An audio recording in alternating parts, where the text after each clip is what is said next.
everybody, happy Friday, and welcome to Collider Movie Talk for movie fans. I'm your host, Sinead DeVries, and this is the daily show where we bring you the latest news from the world of movies, plus some insight into what it all means. Joining us this morning is Dennis Tzeng.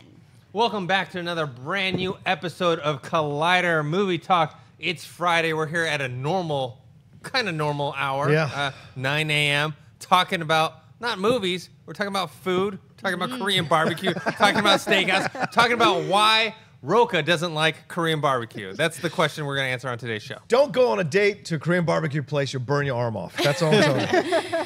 Also here is Miss Perri Nemiroff. Just wait until Rocha stars in the worst rom-com ever made. And Mr. John Rocha. I already am in the worst. It's my life. I already am in the worst rom-com ever made. I'm excited today. We got DCEU stuff. We got Star Wars stuff. We got Liam Neeson telling you to stop this goddamn train. I can't wait. And David Griffin. You know it's going to be a good morning when it's 8:30 and we're talking about physical and emotional boundaries, followed by a conversation about Benihana. So yeah, it's always a good morning here at Collider Video. All right, what do we got first? This week, some small news bits dropped in regards to the DCEU. Buried in the announcement by Deadline that Gal Gadot was joining the production of Deeper with Bradley Cooper, a quick mention by the trade officially confirmed that Wonder Woman will be appearing in DC's Flash movie entitled Flashpoint. Variety's Justin Kroll, meanwhile, tweeted out that the Joker origin story script by Todd Phillips and producer Martin Scorsese will be turned in next week, which means the project is on the fast track over at WB. And finally, Batman News confirms that after some test screenings of Justice League, the current cut of the film does not feature the character of Lex Luthor, played by Jesse Eisenberg. Dennis, what are your thoughts on the DC news, especially the idea of Jesse Eisenberg missing from Justice League? I actually have more mixed feelings of Lex Luthor not being in the Justice League. I know a lot of people were turned off by his performance. A lot of people hated it. I wasn't as much. I didn't love it, but I could kind of see what he was trying to go for. Them cutting him out seems more like, hey, the fan response wasn't very good. We already got a lot of stuff going on in this movie, so we might as well not have him in there. But story-wise, you're thinking about, especially if you've watched the ultimate cut of Batman versus Superman, and how he is connected, how the Steppenwolf scene with him in there, the mother boxes, him in the prison, like, naturally, as the story goes, he should appear in Justice League somehow, some way. It doesn't have to be big, but it just seems like more like, all right, fans didn't really care for him. Let's put him away. Perri, what do you think?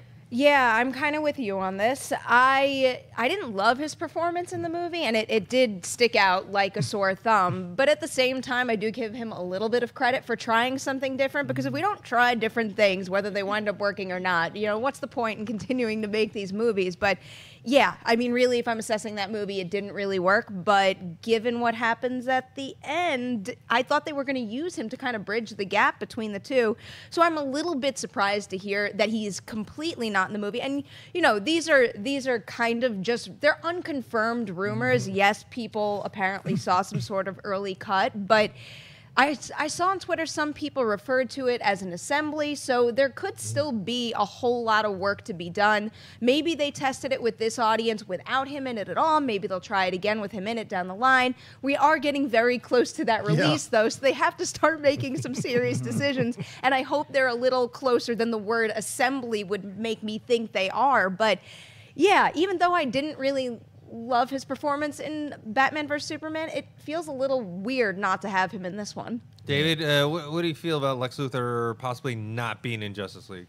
I was like you, Dennis. I was on the I was more on the side of rooting for Jesse Eisenberg, because I like his quirkiness. You know, I mean, he kind of does the same thing in a lot of his films. I mean, he's similar in Social Network, playing Mark Zuckerberg, but he does it well. He does that kind of quirky, goofy, awkwardness really well. But also, I just want to mention real quick, I'm very excited for Flashpoint.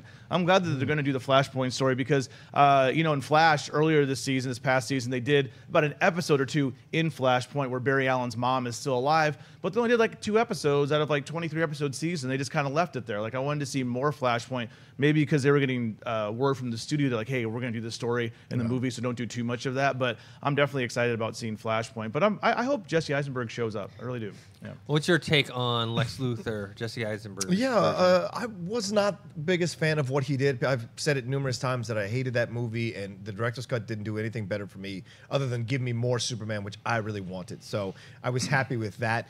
But overall, I didn't think he was Lex Luthor. I still have a belief that Bryan Cranston is the actual Lex Luthor, and Jesse was just his son trying to play like he's Lex Luthor. I was hoping they play with that. So, but I think this is kind of like a Star Wars prequel situation. They're like, we're gonna kind of soft reboot this universe, and we're gonna move a little bit away from Batman versus Superman, and we'll not have people from those films kind of in these films. And the fact that they're bringing Wonder Woman into Flashpoint, and then the reshoots, the rumor reshoots, focused on her more in the Justice League movie. So I think that's what they see as their calling card right now is Gal Gadot's performance in Wonder Woman. They want to use her more into launch these things and give them a little more credibility and bring people into the theater. And so I'm not surprised by this move. And this move makes sense to me because we didn't react positively for the most part for Jesse Eisenberg. You guys were championing him, but it was a minority of people who were happy with what he did. And most of the biggest complaints about the movie centered on his portrayal of Lex Luthor. Not because we don't want something different from Lex. It was just so extremely not Lex that most of us were just like, nah, it doesn't work. You know. Yeah. So, Well, Gal Gadot as Wonder Woman, she is right now the most popular character in this, at least in the cinematic universe. And they're putting her ever. I mean, that's why she's in the very beginning of the Justice League trailer. Yeah, they stick her in there, and then putting her in the Flash makes sense. There's also in that report they're talking about how Cyborg is going to be part of the Flashpoint movie, and it's going to be more like a buddy film because I guess they scrapped the Cyborg solo film. So that makes sense. Perri, what do you think about the Wonder Woman news? I think that was how they originally described the Flash movie, right? That it was supposed to be some sort of buddy movie, but I feel like, this is a lot of hearsay, so it's not a fact, it's not an official report, but as I've been following the development of the Flash movie, I feel like it might have started as a buddy road trip kind of feel with the two of them. It doesn't seem like they're putting Cyborg in the forefront, and I do understand that his big opportunity to prove himself is going to be in Justice League, but, with the success of Wonder Woman, I wouldn't be surprised if they kind of retooled that script a little to give her a more powerful role in that movie versus maybe Cyborg and pushing him to the side, or at least until they see how he's received in Justice League. But, with the Flashpoint thing, I know that everyone's minds right now are directly going to, Flashpoint's going to be a great opportunity to pave the way for certain people to walk out of this franchise. But I mean, everything I know about the Flashpoint storyline seems like such a great, unique character building opportunity where you could see this character that you've seen in one situation go back and completely change everything. It'll affect everything you saw in a previous movie. I mean, one way or the other, no matter what other people decide to do, I think that's such a smart storyline to start exploring on the big screen. It's such a big story. It only worries me that they're going to make it a buddy film between Cyborg and Flash. Like, I don't know if there's enough time for that. I mean, basically, if you've ever read Flashpoint, you should read it. I'll give you a little just brief thing. What happens is, one thing is that you have Thomas Wayne is Batman, which is really cool. So it's like a reverse thing, like Bruce dies, and so Thomas Wayne becomes Batman, as opposed to, and then his mom. His mom becomes the Joker. Yeah, so that's the premise. I don't know if they're going to do all that in the movie, but there's a lot going on. I don't know if they can tackle buddy film and Flashpoint is huge. That's going to be a tough story to tell. And this is what worries me about Flashpoint, David, is we haven't had enough time with these characters established in their own separate universes to then bring them over and start doing, jumping into different dimensions, jumping into different timelines. That to me worries me with Flashpoint because you're announcing Flash with his ability to jump. I mean, we didn't even get that till the end of the first season or in the second season, Flash's ability in the TV show to jump into timelines and affect futures and pasts and whatever. Reverse Flash was doing that in the first season, not actual Flash. So this will be, I'm curious to see how they go about this. And the other thing is that I'm really surprised how quickly the Todd Phillips, Martin Scorsese Joker movie? Joker movie is like, if that's real, what Justin Kroll tweeted, if that's actually happening, I thought it was going to go away in talks and whatever and fall apart like it sometimes happens with DC. If this is really being fast-tracked, I don't know what's happening now at this point, because what universe is that occurring in, and are we recasting Joker, and is someone called Jared Leto? I don't know. This is so interesting. Wasn't there a point when Gotham City Sirens was on a fast track, though? That's true.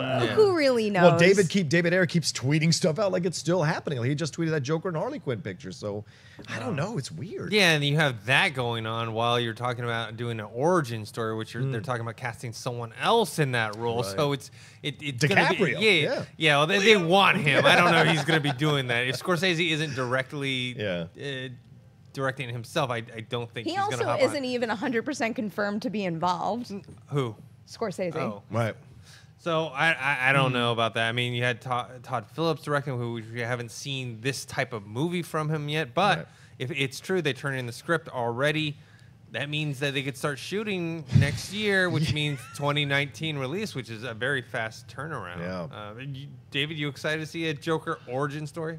Well, I mean, if it's okay. Well, no, because Joker's one of those people that I like Joker as an unknown. Like, I like him as almost like a mythical being that's Batman's opposite. We don't really know where he comes from. I know, like, of course, with the 1989, we got the story of him, but I don't like an origin story for Joker. He's too weird to understand. I don't know. I just don't like trying to understand who he is as a person. In the framework of The Killing Joke, it worked, right? Because you were juxtaposing those two and their storylines to lead to what happened at the end. It worked, but.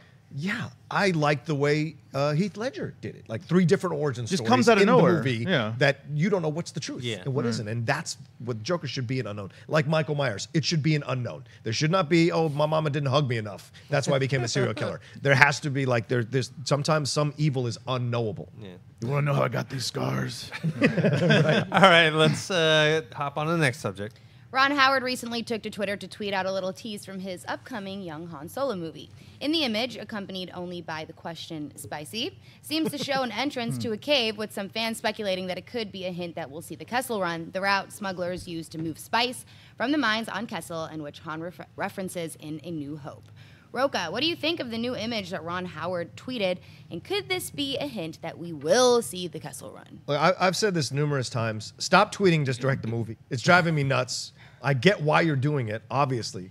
But this is the first time that I've been damn excited about a tweet that he's put out in a picture from the set, because this idea that, people have been making fun of this whole idea of the Kessel Run, the 12 parsecs, not really a measure of time. We've heard that now in retrospect. People have been talking about it. So to me, what excites me about this is it looks like they're going to do that with the spice mines of Kessel, and we're going to find out if this is the truth or not. If he really did this in 12 parsecs, or if this is one of those things that's a legend because it's not the truth. Right? When you print legend or you print the truth, you print the legend. In New Hope, Princess, the Scoundrel, and the Farm Boy, they described the claim as a lie that the inexperienced Luke Skywalker is impressed with, but which Obi-Wan Kenobi sees right through. And then in Return of the Jedi, Beware Power of the Dark Side, they state in the narration that not every ship is created equal, and the rebels have the ship that did the Kessel Run in less than 12 seconds. So I think there's going to be a lot we're going to find out. But one of the things about the Kessel, also in the spice mines, is Wookiees were used as slaves in canon on this planet. So is this where he meets Chewbacca? So I think there's a lot here that can be played around with, and they've talked about that Han Solo and Chewbacca are going to meet in this movie, or the rumors are that they're going to meet in this movie for the first time. So this may be his way of saying this is going to happen. But either way, it gets me excited. Perri, do we need to see when Han Solo meets Chewbacca, and do we need to see the Kessel Run? If they were making a young Han Solo movie and we didn't see him meet Chewbacca, that would feel a little funny. And then it would make me think, well, what really... Now, I'm not saying that this is the only reason to tell Han Solo's story, but what's the point in making a young Han Solo movie if we don't see that really important relationship start to come together? The Kessel Run, I'm on the fence about. It's, we don't need to see it, but it would make a whole lot of sense to see it. And it's one of those situations where I don't think there's any harm in showing it, because we're not talking about the Joker, a villainous character like that. We're talking about an event that is legendary, that is mentioned so often. I don't think that killing the mystery of the Kessel Run is going to hurt the movie. If not, it will hopefully help build the character. But what are those books you just named? Yeah. Those are all books, and they're not canon? No, they're 2015 books, so really? That's canon. Yeah. I like to read, so I want to read those. Book Talk with David Griffin. Dennis, we get the green light? Book Talk's cut. No, I'm sorry. Perri, I have to disagree with you. No. Because controversy. I think with the Kessel Run, it is this kind of legend, this myth. So I'm on the fence as well about whether they should show or not. But if they do show it, it has to be really impressive, right? It has to be something that wows you. It can't just be okay. It can't be just good, because you're talking about something that Han Solo has talked about and he's famous for, and if they end up showing it on screen, like it has to be so impressive that you're like, wow, I can't believe he did that. It can't just be like, okay, that was pretty good, right? He has to make you feel like as a pilot, he's so amazing. So I think if it doesn't do that, it kills kind of the legend of it. And two, just showing it, you're killing the mystery. Sometimes some things are left alone. David, You know, I kind of compare this to if they do a good job of it, like Phantom Menace. You know, we pick on the prequels a lot, but I actually love the pod racing scene. I thought it was exciting and thrilling. I thought it was shot well, and it's one of those things like as a kid, you're rooting for little Anakin to win. So if they do something like this with the Han Solo movie with the new special effects they have now, and make it visually just spectacular, like Dennis was saying, make it memorable. Like in Return of the Jedi when Lando Calrissian and the Millennium Falcon's shooting out of the Death Star and going woohoo, that whole thing, or makes the whole crowd just get up and cheer. Then if they do that, then I'm definitely down for that. Yeah. And also the whole legend thing. I like how legend can grow bigger than what it was. Remember, this is random, at the end of Troy. Yeah. I really like that. Remember when, spoiler, Brad Pitt's he's stuck with all these arrows, but he pulls all the arrows out, and the only arrow that's left is the one that's in his Achilles, in his shin. So, I mean, how the legend grows. Maybe the race isn't as spectacular, but we see where the legend comes from. Maybe something else happens we're not aware of. Well, just to go back to what you just said, it's definitely a challenge to show something like this because if you screw it up, you do run the risk of hurting it in other movies. But at the same time, could you imagine if we wind up in a situation where either it's a really riveting race that he truly wins, or there's something a little more complicated to it, and then every time it's mentioned in other movies, we think about it in a different way. That's what's been so exciting about reading that new Leia book, is that there's so many different elements of connectivity that have now completely changed how I view certain moments. And I think that's what makes the Star Wars franchise so special, is how well they do that. Yes, you run a risk by tackling something like that because you could screw it up. But if the risk is there, I mean, you got to embrace it. Otherwise, we're never going to get other sides to all these famous moments. Yeah, but I mean, to counter that, we got the prequel, so we got this awesome story about Anakin Skywalker turning to the dark side, and then from a story standpoint, that sounded great, and then execution-wise, at least myself and a lot of fans were severely disappointed. And then now you kill that mystery. Now, when you watch the original trilogy and they talk about it, it's like, oh man, I wish they kind of left that alone. read the Leia book. You'll see the other side of that where it works really well, and maybe it'll give you a little more hope. Well, and this could be like Ned in Game of Thrones, where we find out what really happened, and he wasn't as good of a swordsman, as noble as a guy as we thought. So I think this is a way to kind of layer a little more complexity into the Han Solo character, that this whole thing is legendary, and how did it become legendary, and who's really telling the truth, So, I mean, he's a scoundrel for a reason, All right, guys, now we're moving on to buy or sell. Sinead, what do we got? According to THR, Spencer Treat Clark and Charlayne Woodard, who appeared in M. Night Shyamalan's Unbreakable, are reprising their roles for the upcoming Glass. Glass is a sequel to both Unbreakable, which starred Bruce Willis and Samuel L. Jackson, and Split, Shyamalan's surprise hit from earlier this year that starred James McAvoy and Anya Taylor-Joy, both whom will be reprising their roles. The movie begins filming this month and is set for a January 18th, 2019 release. David, do you buy or sell the additions of Spencer Treat Clark and Charlayne Woodard in Glass? Oh, I definitely 100% buy this. I'm just excited that M. Night Shyamalan. Shyamalan. Oh, there's no Han. No. I'm thinking Han Solo. So Shyamalan. Shyamalan Han Solo. Shyamalan Solo. I'm so bad with names. I'm sorry. I'm happy that he's just kind of back in it. It seems like he's back in the game again. There was a long streak there where we just kind of would laugh at his films, or laugh when we see his name come up, like from the director of The Happening or whatever was happening. It's like, I don't think anyone ever wrote that on any movie no one ever. did. No one did, thankfully. But he is a creative director. I mean, I love The Sixth Sense. I even enjoyed Signs. I mean, obviously Unbreakable was great, and then of course was Split, but not just back in January, right? When that came out back in January. So the fact that he's got a little franchise now that he's building up, one of his own superhero universe, his own expanded Shyamalan universe. I mean, I'm excited for this. I definitely buy this. Rocha? Yeah, I'm excited as well. I remember the mom being. She had limited scenes in Unbreakable, but they were powerful scenes with her love for him, and she wanted to take care of him and make him. She knew he was always falling apart, always. So a mother cares for her child even more so when a child is delicate into adulthood, and so to see her still combing his hair, like Does she come and visit him in prison? What is her role in all this? I'm so crazy excited to see what they do with this. And Spencer Tree Clark went back as his son is interesting too, because remember they had issues, right? As because he's the one that like his tear when he is realizing that it's his dad who's the hero in that scene in Unbreakable.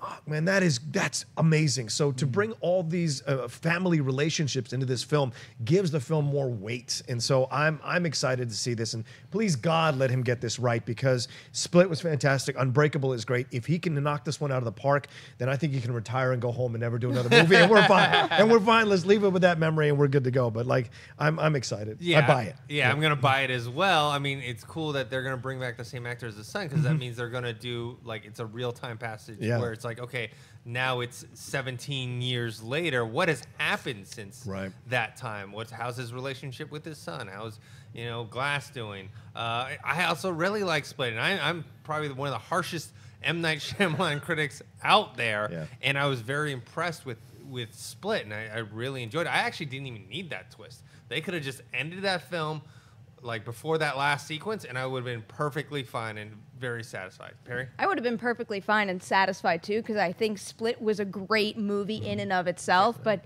that's a really brilliant move what he did, because look at all the excitement he sparked. Look at how quickly they're jumping into production on this thing, and the idea of the cast all coming together, because it's not just now all the people from Unbreakable. He's bringing back Anya Taylor-Joy. He's bringing back James McAvoy. And the fact that those stories are going to interconnect the way that they do, I think it's just so smart the way this all happened to come together. And I don't know how well planned out this all was, so it's also really refreshing to see a franchise really get some life to it, where it organically earned it in a way, where Split just came out of nowhere. It was a great movie all on its own, and then we got that end tag. But in terms of these two people joining the cast, I think it's kind of vital. I know we've seen other movies, other franchises continue on so many years later, and you start to lose some smaller supporting characters. In this case, I think it is vital to Bruce Willis's character to have his son there, and the same thing goes for Elijah's relationship with his mother. If you don't have that connection and you aren't calling back to that connection, then I don't think that character can kind of take that step forward that we need. And I'm just really curious to see where Mr. Glass falls in this battle between James McAvoy's, I guess, the Beast, and Bruce Willis's character too. How is he going to manipulate the situation? All right, what's next, Sinead? According to Variety, Tom Hanks has attached himself to star in a remake of the popular Swedish film A Man Called Ove. The movie, originally directed by Hans Holm, was nominated for 2 Academy Awards earlier this year and was the highest-grossing foreign language film in the U.S. in 2016. Hanks will also produce through his Playtone production banner, with the release date yet to be determined. Perri, do you buy or sell Tom Hanks in a remake of A Man Called Ove? I am going to buy Tom Hanks casting. I think this is a kind of role that is perfectly suited for him. He could do a lot with this. It's a great movie, though, so the one thing that has me not feeling as enthusiastic as I want to be is the fact that this movie came out last year. It's a great movie, and at this point, I don't see how they could make the original any better, even though I know Tom Hanks is a great actor. He is very well suited for this role. There's great opportunities for supporting characters around him, because Ove, he's super down, he tries to kill himself, and then he meets neighbors that completely change his life. So those neighbors, great casting opportunities there, and if you surround him with the right people, it could be, I'm able to picture it as the same moving story all over again. It's just, if you're going to do an American remake and you're not going to take it a step further, what's the point at all? And on the one hand, doing an American remake could drive people to see the original that might not have seen it before. But at the same time, doing an American remake might make some folks say, oh, I'll just wait for the English language version and not bother with the foreign one. And that would be really disappointing to me, because it's a great movie. And, it's just a trend we're in. I remember last year when we were talking about all the movies that were up for the Foreign Language Academy Award, we had the same thing with Tony Erdmann. I think that remake is actually happening right now, with Kristen Wiig, if I'm not wrong on that. But, you have something popular, you have something that sparks talk, and then all of a sudden you gobble it up and you want to make more money off of it. So I hope that if they're doing it, they do it justice. And the fact that Tom Hanks is involved does give me more hope than I had before. David? Yeah, I mean, I'm sorry, looking at Mark Riley's notes here, and it says, like, this is a story about love, tolerance, and hope, amplifies the qualities of movies that are hallmarks of the classic films we know and love. And what better classic, if you're going to do an American remake, what better classic American actor than Tom Hanks, who's just so iconic from everything from Big all the way to Forrest Gump. So I think if they're going to honor this, Perri, and do right by it, I think this is the way to go about it. I hope, like you said, they do amplify it. Sorry, I'm going to have to go to TV for a second, but there's a show called The Bridge that came out a couple years ago on FX, and The Bridge was a... I can't remember which Scandinavian country it was, but it was about two countries, you know, bridge separating the boundaries between those. I mean, and we changed it, of course, in America, made it between Texas and Mexico. You know, so they changed it, made it different, amplified a little bit. Not saying it made it better, but just changed it. So maybe this version will do something like that too, but also honor the original as well. But it is weird that it's only like a year old. That is kind of weird. Yeah, I'm gonna buy it as well, just to see Tom Hanks as a grumpy old man. I like Ray's Photoshop job there. Yeah, That he it was has. It's the actual original film poster, and he put Tom Hanks as Sully? Sully in there. It's actually quite a good Photoshop. Shout out to Ray. Yeah, I mean, it is quick, but I mean, the fact is, most people here in the U.S. did not watch the foreign But film. it is the highest grossing U.S. movie, foreign language movie from last year. I didn't even realize that. Yeah, which is still very, very a small amount of people that have seen it. I guess it was originally a book, then a stage play, 2012, then the foreign film, and now it's American film. It's being produced by Tom Hanks, you know, his company Playtone. So I think he'll invest a lot of time and effort. I hope it doesn't end up being like what was that one, like Hologram for a King, that like nobody saw. Like it just went and disappeared. Hopefully they have a bigger marketing push than that. Rocha? I think this is an interesting film for Tom Hanks to do, because the guy tries to kill himself more than once throughout the book and throughout the original movie, and Iranian immigrants move in next door that save him. And so it's this relationship. So what is the comments? What is the story? What are we trying to say? So this is going to be, feels to me like a wealth of storylines that you can play with. And Tom Hanks is the perfect casting for something like this, especially at this stage in his life, in his career, to bring that kind of emotion and lived-in feeling. You know, since Philadelphia, he's had an ability to slide into these characters and really give them a complexity and a depth and a vulnerability that not a lot of actors can do.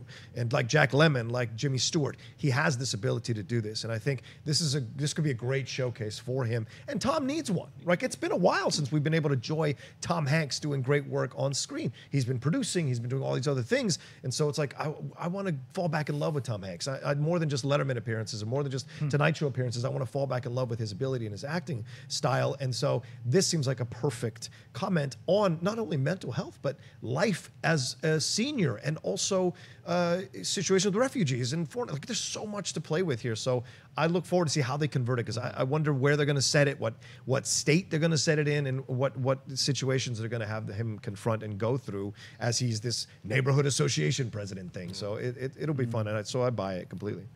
All right, Sinead, what's the last buy or sell? Lionsgate and Studio Canal have released a new trailer for the upcoming action thriller, The Commuter. The film stars Liam Neeson and is directed by the Shallows Helmer, whose name may or may not be Jaume? Drama? Call it Sarah. Anyways, Liam Neeson plays an insurance salesman, Michael, and on his daily commute home is contacted by a mysterious stranger. Michael is then forced to uncover the identity of a hidden passenger on his train before the last stop. As he works against the clock to solve the puzzle, he realizes a deadly plan is unfolding and is unwittingly caught up in a criminal conspiracy. The Commuter will hit theaters on January 12th, 2018. I like that when I started watching the trailer, I was like, this looks just like Nonstop. And then it says, from the director of Nonstop. So apparently Liam Neeson, he finds out trouble, beats up people on airplanes. Now he beats up people on trains. Hopefully next he'll be on a cruise ship beating up people, and then in space on a space shuttle. All this. I mean, I don't know where to land on this one, because I actually did enjoy watching Nonstop. It was kind of like a guilty pleasure. It was fun. It was much more tension-filled than I expected. So I guess for that reason, I will tentatively buy this trailer. Not that the trailer itself was that great. But I did like seeing Vera Farmiga in this role, and this kind of villainous role, and you're trying to wonder what her character, why she's doing this, why is she telling him he has to do these certain things. So for me, it's a slight buy. Perri? Oh, I have a much bigger buy for this one. And I give them a lot more credit than just calling their movies guilty pleasures because, you know, guilty pleasure typically goes to a movie that's it's not very good, but you have fun with it.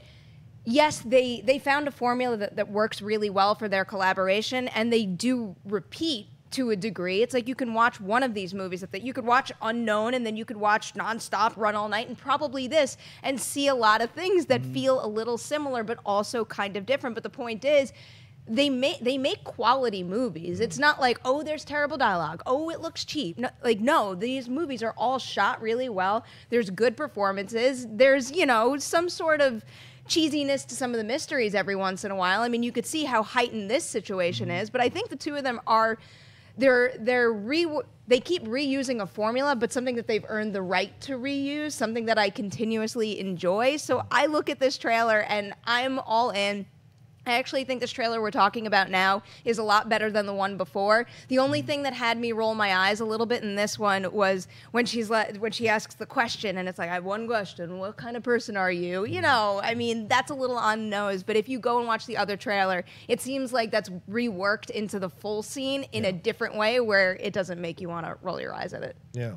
David? Yeah, I buy this. I mean, Liam Neeson is now he's an action star. I mean, that's what he is. I mean, the Taken movies, everything. I mean, he can join just the ranks of the greatest train movies of all time. We have movies like Unstoppable. We have movies like Under Siege 2, The Polar Express, Snowpiercer. You know, I mean, being on a train is tense. It can be a magical experience like Polar Express, but it can also be a horrible experience like Under Siege 2. So I'm excited to see this. I mean, it's a tense, environment to have an action movie because it's like you're enclosed, it's tight, confined spaces. A lot of things can go wrong. I'm definitely buying this for sure. Rocha? Yeah, I'm buying this because I enjoyed Shallows. I will defend the Shallows. I really enjoyed it. Shallows. Yeah. I didn't like the ending as much, but I like everything to the build up to the ending. Shallows Yeah, is Shallows is another great. good example of what some might call a guilty pleasure, but it was actually a very well done kind of movie. Well, Blake Lively was Absolutely. in Liam Neeson's spot. Well, what, in this film? Yeah. No, I wouldn't like that. No. 47 Meters Down is a terrible shark movie. The Shallows is a great shark movie. I enjoyed it. And Jamie did, Jaime, however you want to say his name, did a great job. I don't know the man personally, so I'm not going to, Jaime, maybe it's Jaime, but either way, do you know what it is? Jaume? It looks like I know according to the Christian internet, it knows was for Okay, sure. Christian. I believe it's Jame Okay. or Jama. Well, I don't want to offend anybody, Jama Collins there. I think I like his movies, and I'm not surprised to see Vera Farmiga in this because she was an orphan, which he also directed. So, this is a great kind of bringing this together. And you're right, I did not see an Unknown, but I saw Run All Night, and I enjoyed Nonstop. And so this is what Neeson does well, and this is the horrible, ugly truth. These other films where he does these action films are better than any of the Taken sequels. Taken is great. Taken 2 and 3 are crap. And but these other films that he does, like Run All Night, is great. And Walk Among the Tombstones is one of these hard-ass films that if you haven't seen yet, put yourself through it. It's not just an action vehicle for Liam Neeson. There's more going on. So for me, I enjoy this renaissance of him at this late age doing these action films, and they work. You believe Liam Neeson, and they age him down in this. You can tell, they don't let him look too old, and he looks like he's been commuting, when he should be retiring because he's near 70. But but he looks like a 50-year-old guy in this, so it works, right? And when he still gets that signature line when he's like, "You got to stop this goddamn train," he gets his moments. So all of this excites me, and it looks like a fast-paced thing. And you're right, Vera Farmiga showing up. I'm always happy whenever she shows up in anything. That woman is a fantastic actress. So see her be a villain like she was in that film with Jake Gyllenhaal, the Source Code. See her playing villains is always fun because Vera brings a nice edge to them all the time. All right, guys, before moving on to mailbag, I got to remind you about a couple things. This coming Tuesday, we actually have a screening for Back to the Future at the ArcLight Hollywood. It's Wednesday. Oh, sorry, Wednesday. Sorry, Wednesday. Last time it was Tuesday. This time it's Wednesday at 7:30. You can visit collider.com or you can go to the ArcLight website and see the screen times and buy tickets. Also, we have a brand new Heroes in TV Talk coming up later today. We had Jedi Council drop yesterday. Also, there's a brand new Schmodown and Awesome Tackler coming out later today. All right, Sinead, what do we got on mailbag? Oh, my bad, sir. I was looking at Wendy like Wendy. Mitchie writes, love the show and have followed for years. My question, it's easy to look at older films and say, that's definitely a 50s film or a 60s film. Same with 70s and 80s. But once you hit the 90s, it's hard to classify a film simply by the decade in which it was released. For example, The Matrix, Soderbergh's Out of Sight, 12 Monkeys are all 90s movies that could be released next week. And with the exception of lackluster SFX, could be on the level with anything in this slate of new releases. The same couldn't be said of a 70s film released in the 90s or an 80s film released in the noughties. Does this mean film has not progressed much in the past 20 years, or does it represent a lack of societal progression? I mean, this is a very interesting question because I think it's all about perspective. Because in my eyes, right now, it's a little too early to tell for kind of the 2000s, 2010 movies, but definitely 90s. You can definitely pick out those. And also, you know, I think like the ones that he mentioned The Matrix, Out of Sight, and 12 Monkeys. Those are very different movies from the 90s. So I get what he's trying to say, but you can kind of cherry pick several movies from different decades and do that. So you can take something like the 80s and take, okay, you have Ghostbusters, which was, I think, 1984. You can take John Carpenter's The Thing from 1982. Those are very different movies that you would say they don't exactly feel like they're from the same decade. So I think it's a little tough. Rocha, what do you think? Yeah, this is interesting because to kind of go on your point, Dennis, you could look at Blade Runner. We're going to get the sequel, but Blade Runner itself you could release tomorrow and wipe everyone's mind, and they would think it's a 2017 film. It's just the amazing. Every decade has films that are timeless, and the only difference maybe it's black and white versus color, sure. But every decade has films that are timeless that look like they could be released in your current decade that you're living. So it's not surprising, and I can tell a 90s film from a mile away. You can tell it from the dialogue, from the clothes, from the action, and from the special effects. So for you to remove the special effects in your question, it invalidates the idea of like being able to tell the film is from the 90s. You can tell in certain moments in a lot of those 90s films. I think we're in a decade now, even more so in the 2010s, where you can tell a movie from 2010s by the special effects, again, by the clothes, by the dialogue, by the style, and by the film technique that's being used. Remember, we went from film to video. So all of that factors in as well, and the cinematography, how far we've come along with cinematography and with special effects. So all of that you can tell. So yes, does this happen every once in a while? Sure, but I think you can tell decade to decade what films are what. But I would challenge him to tell me what film is from the 40s and what film is from the 50s. I would challenge this guy to see if he could really look at one and tell me, because those are black and white, and those are a little more difficult to delineate. Also, too, this isn't a technical term necessarily, like in terms of video production and all that, but I mean, also, too, as you get older and you watch a lot of movies, I mean, we have movie stars. So as soon as a movie comes on, you see how old someone is. I see my mom does this all the time. She'll be watching maybe like a 60s movie, and she'll walk in and be like, oh, that's from the 60s. She might not know what the name of the movie is, but she can look at the actor, the age. Like I can see Tom Hanks in Forrest Gump, and like, that was Tom Hanks. It's got to be like 20 years ago, you know. So even that's not a technical aspect of the movie making process, because those actors are so ingrained in our minds. Like we can look at something and be like, oh, that's Tom Hanks 20 years ago. That's how he looked 20 years ago. So I mean, you have to take that into account as well. Yeah, there's so many reasons that you could figure out what decade a movie came from. Actors' age is an obvious one. Another thing, because that damn friend request poster is glaring at me. You know, years down the line, we're gonna look back at the movies made this decade, and we're gonna be like, oh, there's a lot about social media. So it's topics, and for 90s, I mean, my mind immediately goes to particular coming-of-age movies like The Sandlot, disaster movies with a certain style to it. And the same thing, it's like I could probably pick out a disaster movie made in the 90s, like, let's say, Dante's Peak or Volcano, and then compare it to A Day After Tomorrow and know that that came from the 2000s. So I think there's a lot of reasons, but for that last question, where does this mean film has not progressed in the past 20 years? That, I think, goes back to what Dennis said at the very beginning. I don't think we're going to get a full sense of how far film has come until we get further away from it. I mean, there's really is no doubt in my mind that in a couple of decades, we'll look back on the time right now and be like, wow, that's a time when motion capture went to a whole nother level. I mean, there's so many technical things that are happening right now that are freaking exceptional, but they just feel right because we're in that moment right now. So I think when we get a little further down the line and look back, this is going to be a time that's especially, I mean, special for technical achievements. Yeah. All right, guys. Now we're moving on to your live Twitter questions. You can tweet us at Collider Video, and Wendy will pick out a few. Wendy, what do we got first? The first one comes from Stephen Grant, who writes, "What is your favorite movie twist that would not make the usual top 10 list, like The Sixth Sense and Seven?" That Well, would not make. That would not make a top 10, the usual top 10 Yeah, list. everyone talks about Usual Suspects.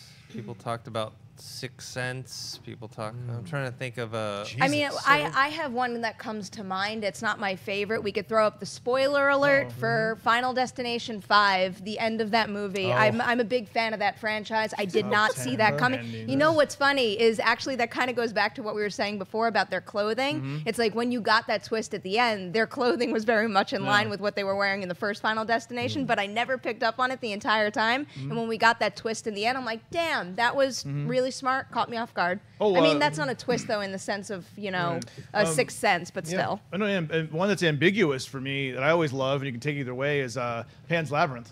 What happens to little Ophelia at the end? Is she this? Is she that? There's two different ways you can interpret that movie, and I love both of the possibilities of those endings.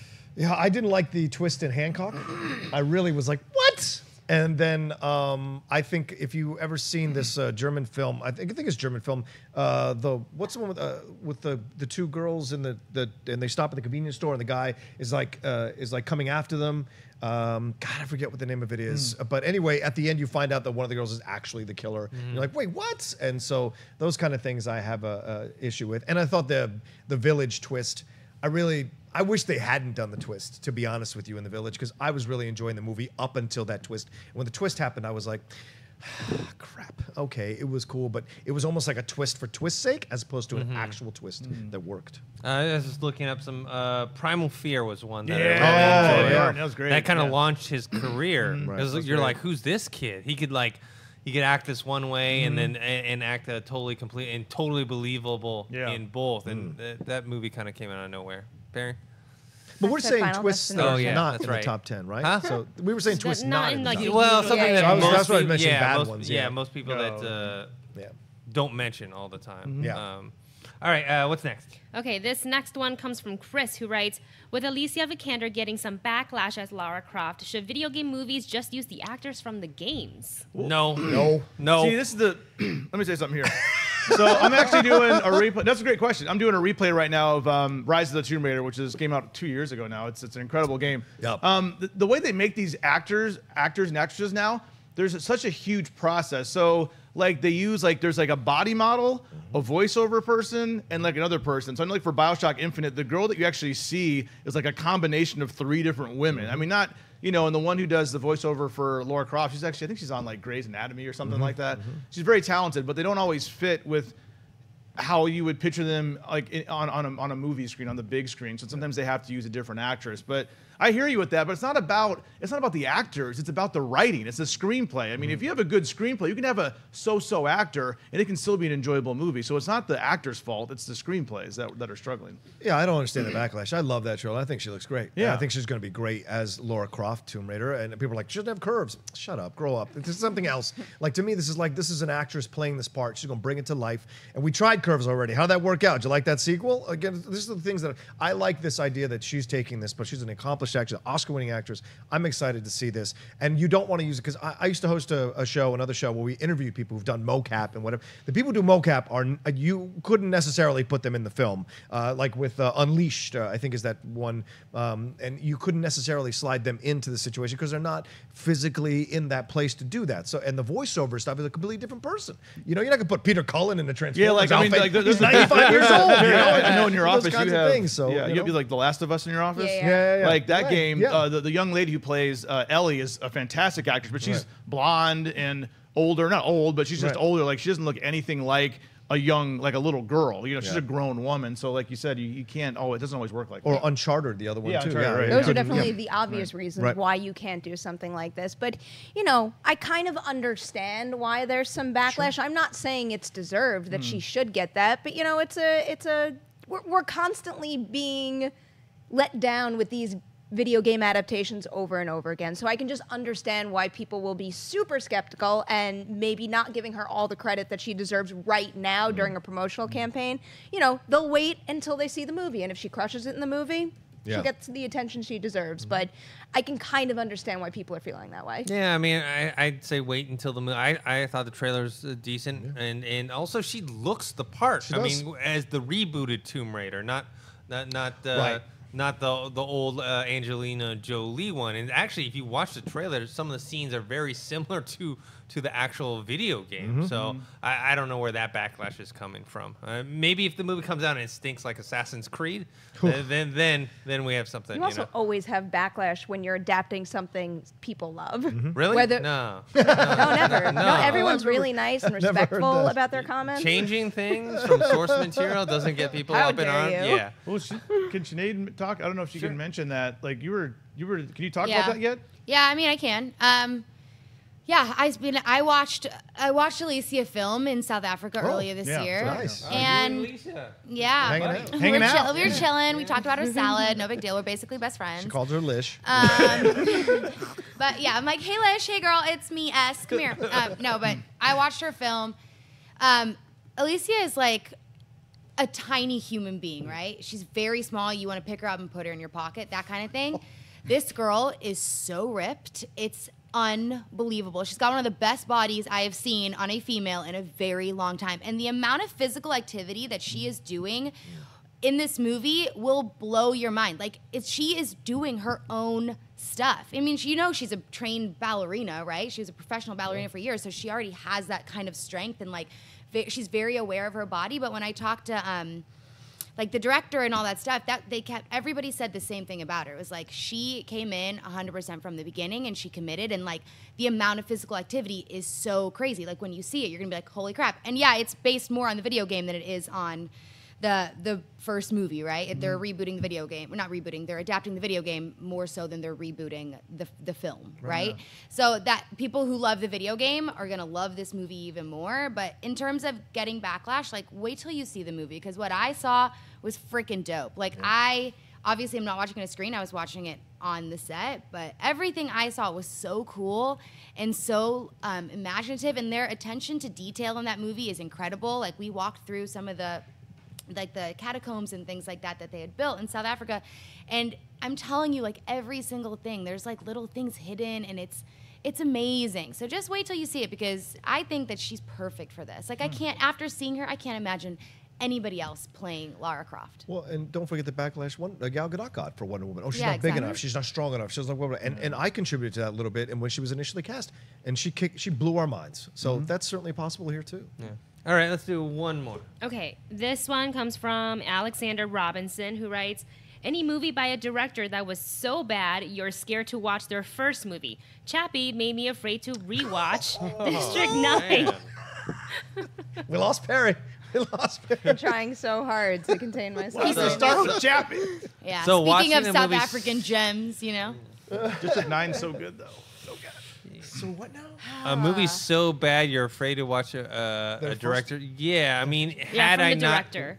I mean, had I not watched, Sixth Sense and Unbreakable, and I'd watched like The Happening Oh, yeah. for the first time, or Lady in the Water. Lady in the Water. Or That's the worst movie I've ever seen in my life. it's pretty bad. It's pretty bad. So if I had watched any of those first, I would have been scared to watch M. Night's first one. I wonder if you watch any of the recent Alien movies, would you go back and watch Alien? Would you go back and watch Aliens? I don't know. With Covenant and with Prometheus, would that make you want to go back? If I was seeing that first. I don't know. I enjoyed like both of Prometheus them. and So Covenant. Yeah. Oh, am I in the wrong Yeah, room? you're in the all wrong right, all room, right. yeah. Oh, what if you go see the prequels? Do I really want to see the trilogy, the original Well, what trilogy? about maybe like I'm trying to think, Dennis, I know one of your favorite all-time directors is Scorsese. Like maybe this isn't even a bad movie, but it's not one of his better ones. Let's say I would have seen like Shutter Island before I saw anything else. She's like, no, David, you got to watch Goodfellas, one of the greatest movies ever made. I'm like, really? Shutter Island was just okay, like maybe, but I don't have a good example of that. It's hard. I mean, it's I don't have a good really example of hard that, to yeah. think about it off the top of your head. I'm trying to think of a recent movie that I really disliked, but I can't think of anything where someone made a movie that I strongly disliked, where something else they made might have been good. Well, it's always interesting because directors, as they get older, sometimes lose it. Walter Hill had fantastic movies in the 80s, and he hasn't directed a good movie since the 80s. And John McTiernan, the same thing. Great job in the 80s, hadn't done great stuff since. And so, like, he directed Die Hard. Where's that, And so sometimes you can see their later films and then you go like, wait, no, there's no way he directed a better film or a good film if he can direct this crap now. You see it all the time. All right, guys, that's it for today's episode of Collider Movie Talk. Thanks for joining us. I also want to thank the people joining us at the table. Perri, where can people find you? I am on Twitter and Instagram at Nemiroff. And as always, watch Collider behind the scenes and bloopers. Tomorrow, 2 p.m. PST. We break stuff. We had fun. It felt great to break stuff, and you're going to enjoy it too. Rocha? Oh, yeah, you guys can always find me at The Rocha Says on Twitter and on Instagram. And today, on the Cinephiles, Cine-Files on iTunes, we drop a new episode, Conan the Barbarian from 1982 with Arnold Schwarzenegger. And Dan Panosian, noted illustrator and comic book artist for Marvel and DC, comes on and talks to us about his favorite film. His moniker is at Urban Barbarian on Twitter for a reason. So please download that and listen to us talk to him about Conan. David? You can find me at Griffin DE on Instagram and Twitter, as well as Collider TV Talk. I'll be on Monday, Tuesday next week, as well as Friday with Sinead DeVries. Yay! Hello. And John Rocha. Oh, yeah, starting the 27th, I take over from Akuga. Oh, God. Well, no, not like, yeah. You don't take over. Not take you're over. filling I in. said Fill- four. yeah. I'm sorry, filling in. Yeah, I you're just apologize. temporary. You All don't right? spread Let's not those get carried rumors. away. All right. Those Collider You sound rumors. I'm sorry. I'm filling in Internet from just Akuga. like Wendy? You can find me on YouTube at the Movie Couple channel and at Wendy Lee Zaney on Twitter, Instagram, and Snapchat. Sinead, where can people find you? I'm online at Sinead DeVries and at thatsosinead.com. I'll be on TV Talk in just a few, and I will be back on TV Talk next Friday with Griff and Rocha. Only filling in. And you guys can find me on Twitter at ThinkHero, Instagram Dennis.tzng. Thanks to Adam and Cody in the back. And make sure you subscribe to this YouTube channel, youtube.com/Collider videos, and we'll see you guys next time. Hey everybody, Mark Ellis here. Thanks for watching this episode of Collider Movie Talk. You want to watch more? Then click up here, or you can click right here for more great content from Collider. And if you haven't subscribed to Collider Video, do so right now and share this vid with your friends. Thanks for watching.